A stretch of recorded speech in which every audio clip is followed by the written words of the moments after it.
Hi, I'm Susie O'Shea. I'm a writer, speaker and presenter. I've been writing and editing for near on 10 years now. I was the editor of the Moreton Bay Region Visitor and Wedding Guide, the editor of Moreton Life, the Redcliffe Guide. I have been writing and editing as a freelancer for the past 2.5 years, as well as being a keynote speaker and presenting on a range of different subjects.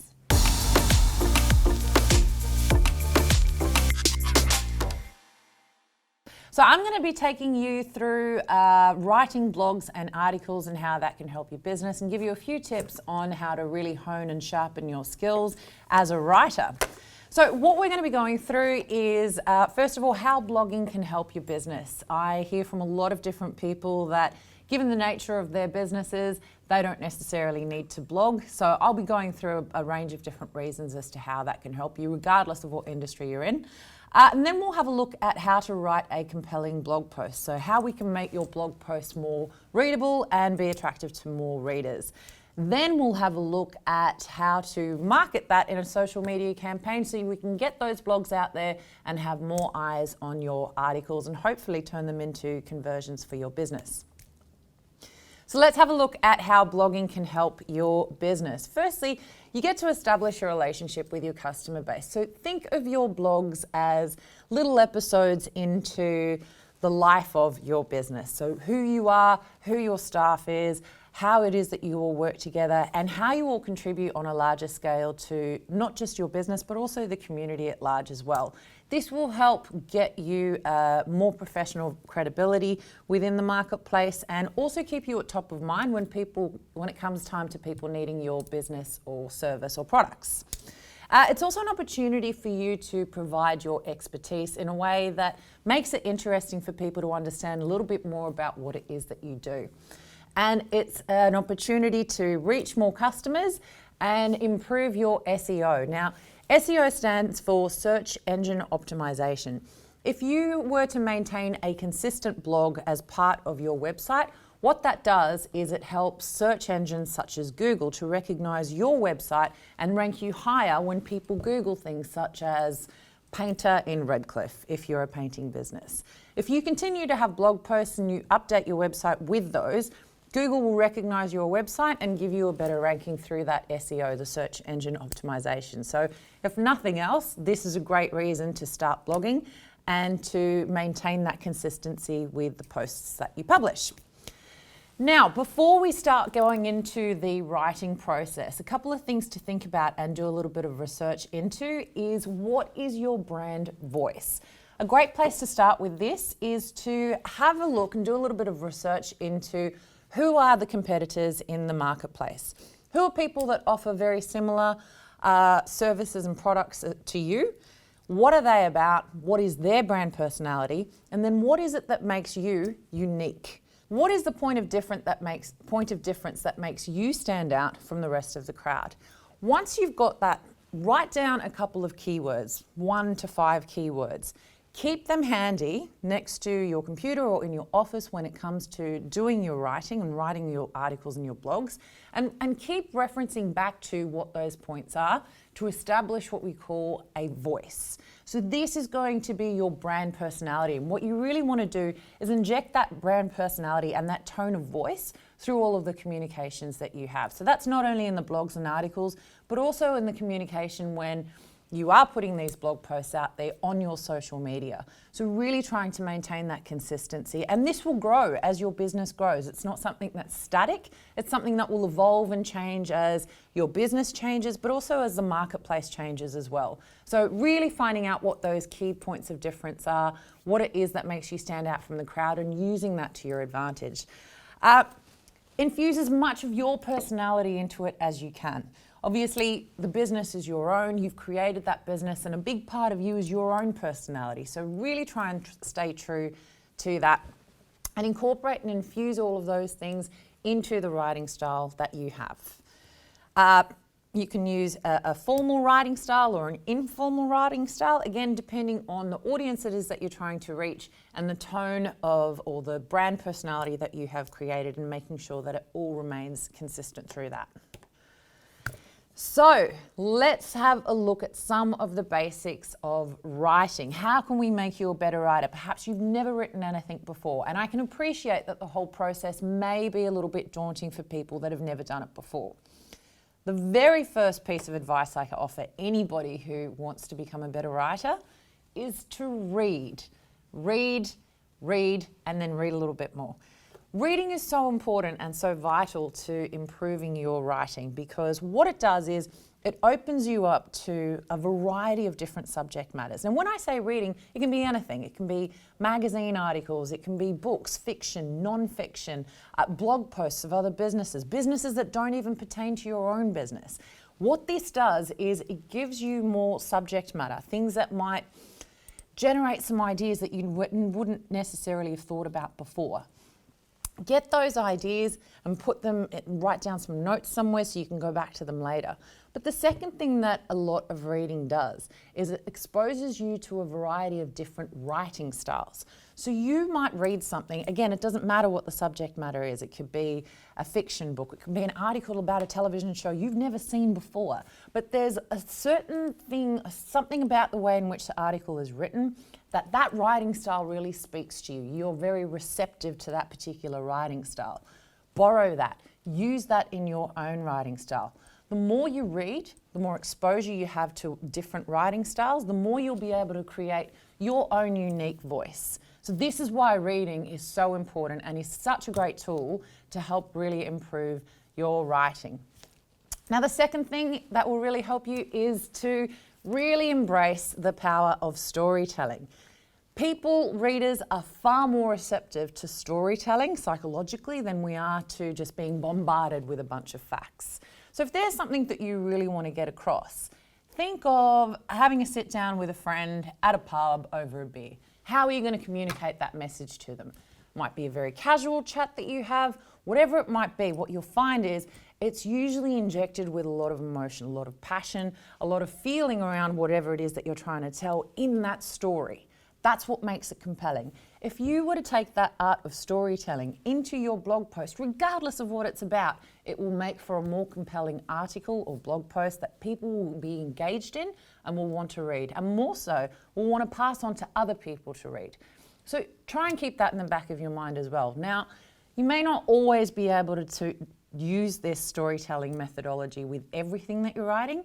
If you are writing about something that is quite data-driven, that's absolutely fine.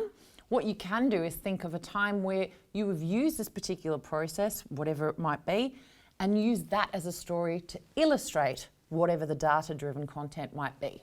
So this is another way to make your articles more compelling and more readable.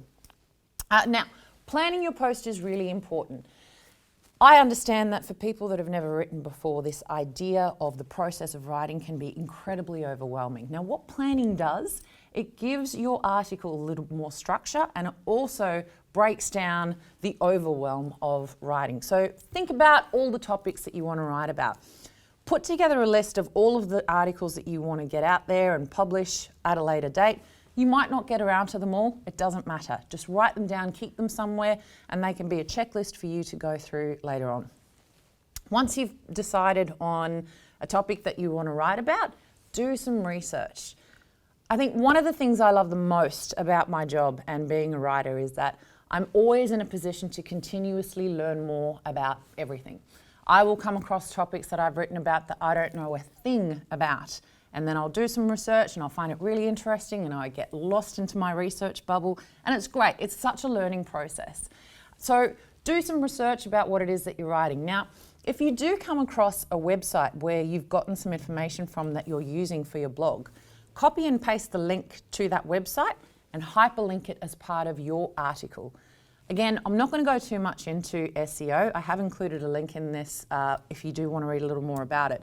But if you do include more hyperlinks within your article and your blog post, that will also increase your SEO and the traffic that you get through that. Excuse me. So once you've done your research and you've got your topic, break it down into sections. So again, this makes it a lot easier to read, but what it also does is it breaks down this huge quite scary, overwhelming process of writing an article into small, achievable little goals and things that you can write about. This will make the whole process a whole lot easier and more workable for you to be able to work in. Now, speaking of the reader, you might share your article and people will click on it to read it, and then they'll open it up and they'll see perhaps the writing is too small, or the font color is really difficult to read on the backdrop, or it's just a big chunk of words that's not necessarily broken up into readable sections. These are all things that are going to put the reader off actually reading your blog post. So keep that in mind when you're formatting, putting the blog post together, and having some kind of a narrative through what it is that you're writing that makes it easy for the reader to go from this step to that step to that step. Where you can, try and have a call to action at the end of the article. So that is, if you like what you read, share this. If you want more information, give us a call for a quote, go to our website, whatever that call to action might be. Try and include that in the article itself, as well as the post that you're writing to put your blog post out there. Wherever you can, try and add some value. So what that means is, whatever it is that you're offering, the expertise that you have in your business, include that in your article. This is what's going to get people to really be interested in the articles that you produce in the future, or the blog posts that you produce in the future, because they know that by reading it, they're going to learn something. Now, when I say add value, it doesn't just have to be around what it is that you offer as a business. It can be about who you are, the people that are behind the business. In Moreton Bay, we're very, very proud of where we live and who we are. As an extension of that, we want to support people in our region as much as we can. So when I say add value, talk about who you are, what made you want to start this business, who the people that work for you are, what are the contributions that you're making to this region, and why should people give you the support that you're wanting from them. Now, listicles are quite contentious amongst writers. They either love them or they hate them, and readers as well. They either love them or they hate them. Regardless of how you feel about them, two things. Listicles are very, very easy to read, and SEOs love them. So, or search engines rather, love them. It's going to rank really well on your search engine optimization, and do wonders for your ranking with the search engines. So, and again, it's a really, it's a good tool to use because it gives you that readability that we talked about, and it gives you the structure, which makes it easier for you to plan the actual blog post or article. So again, really important to do some research before you launch into whatever it is that you're writing. Again, it gives you a scope of different hyperlinks that you can use and add into the blog post that you're writing yourself. Now, with the whole writing process, writing is a learnable skill. The more you write, the better you become at it. One thing I encourage you to do is when you're looking at different topics to write about, try and find things that are of interest to you. If you're interested about what you're writing about, the whole process is going to be a lot easier. If you're writing about something that you have no interest about at all, it becomes a laborious task. You're not going to want to do it. It probably won't help your writing in the future. So really try and stick to things that you find interesting, that you want to learn more about as well. That's going to help this whole process along and eventually make you a better writer. Try and add value wherever you can, and when it comes to editing after you've finished your glorious piece, I have what's called a 24-hour rule. That is, I walk away from whatever it is that I've written for at least 24 hours to give myself some time and space from what I've written before I go back and edit it. Now, the reason for that is during the writing process, it can be quite consuming. You get so immersed in what it is that you're writing, and really all you're thinking about is creating the content, which means you're not going to pay a lot of attention to the grammar or the spelling or the sentence structure and things like that.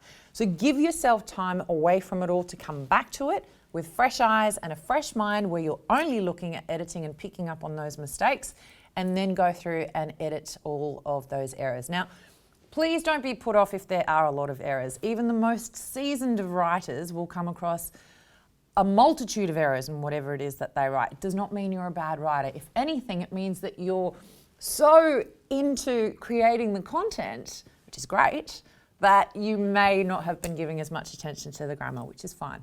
If you've got someone who hasn't seen the content at all, they'll be in a much better position to be able to edit that for you.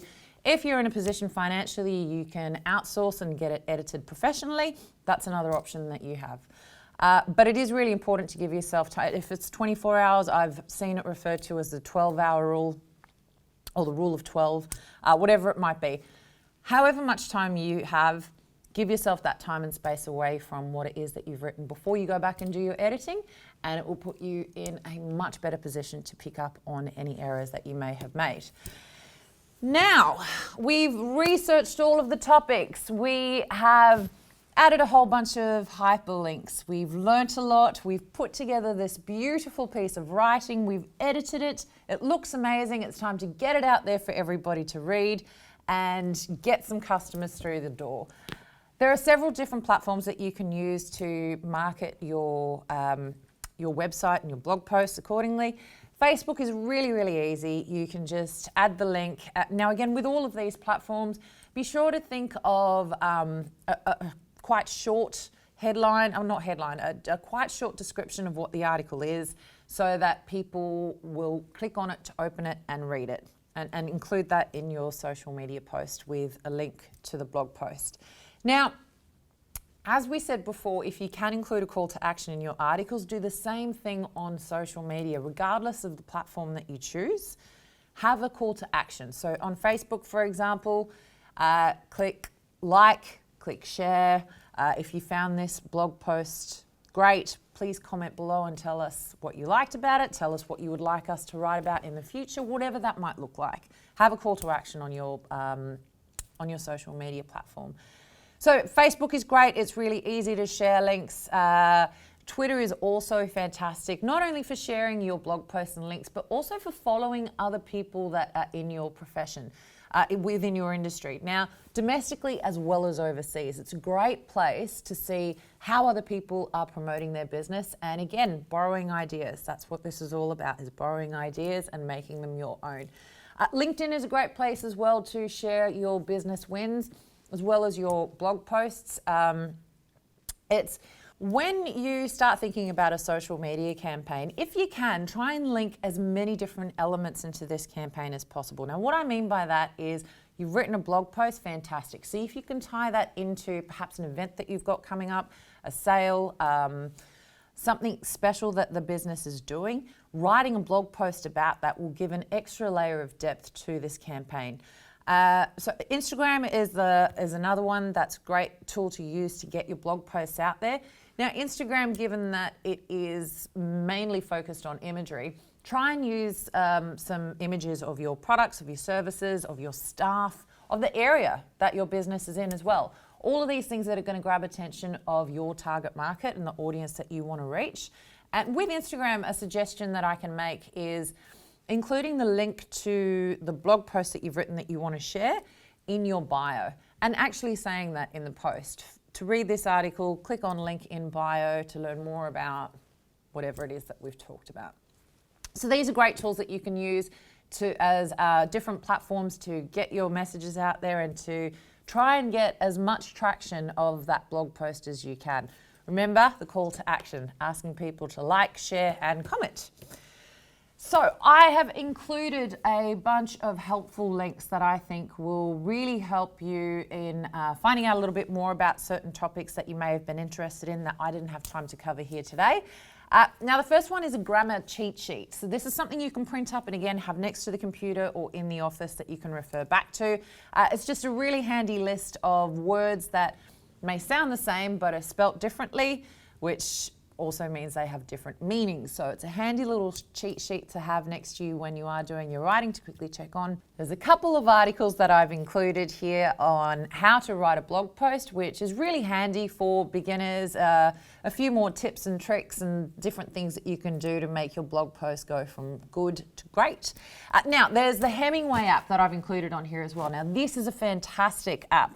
What you do is once you've written everything in a Word document or whatever it might be, copy that, paste it into the Hemingway app, and what it will do is it will offer ideas of how you can improve the grammar, how you can improve the sentence structure, how you can perhaps change the syntax so that it's more readable. And what's great about this app, like I said, writing is a learnable skill. So the more you do this, the more you're going to pick up on it. Once you use the Hemingway app more, you can start to pay attention to the recommendations that it gives you, and then you can start to incorporate that into your writing, and in no time there'll be less and less recommendations because you'll be absolutely killing it as a writer.